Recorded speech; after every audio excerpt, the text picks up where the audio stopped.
नमस्कार दोस्तों। संत और उनके ऊँट। ऊँटों के माध्यम से जिंदगी की समस्याओं का निराकरण और समाधान। इसी के संदर्भ में एक कहानी।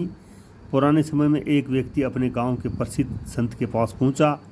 व्यक्ति ने संत से कहा कि गुरुजी, मैं बहुत दुखी हूं। मेरे जीवन में कई समस्याएं एक साथ चलती रहती हैं। मैं एक हल करता हूं तो दूसरी परेशानी आ जाती है। कृपया कोई ऐसा उपाय बताएं जिससे मेरी सभी बाधाएं खत्म हो जाएं और मेरा मन हमेशा के लिए शांत रहे। संत ने उस व्यक्ति से कहा कि तुम्हारी समस्या का समाधान मैं कल बताऊंगा, लेकिन तुम्हें मेरा एक छोटा सा काम करना होगा। आज रात तुम्हें मेरे ऊँटों का ध्यान रखना है। जब सभी ऊँट सो जाएं तो तुम भी सो जाना। दुखी व्यक्ति ने संत का काम करने के लिए हाँ कर दी।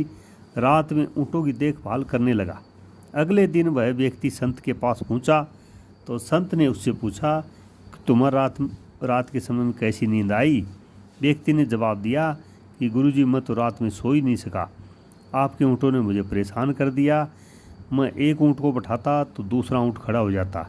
सारे ऊँट एक साथ बैठे ही नहीं। इसी तरह पूरी रात मैं सो ही नहीं सका।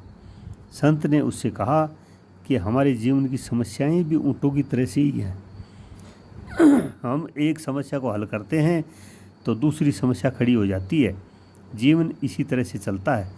व्यक्ति ने पूछा कि जब जीवन में ऐसे ही चलना है तो हमें क्या करना चाहिए।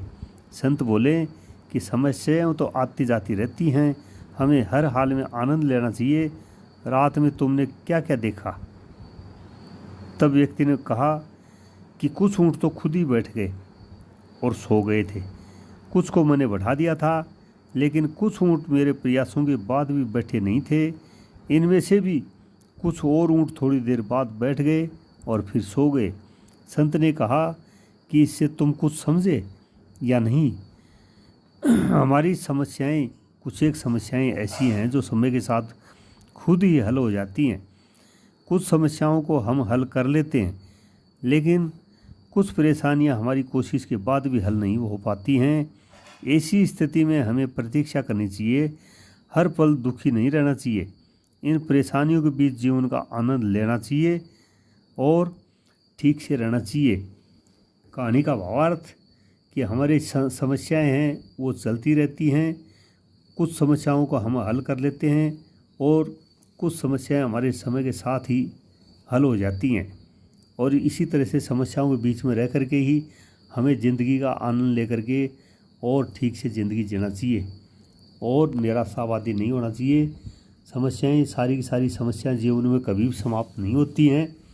तो कहानी से हमें यही इसकी शिक्षा मिलती है कि समस्याओं को लेकर के ज़िंदगी में बोझ नहीं बनाना चाहिए। समस्याएं समय के साथ अपने आप ठीक होती जाती हैं और उनको ठीक करने की कोशिश करें। तो दोस्तों, अगर कहानी आपको ठीक लगी है तो लाइक करें, शेयर करें, सब्सक्राइब करें। धन्यवाद। जय हिंद, जय भारत, वंदे मातरम।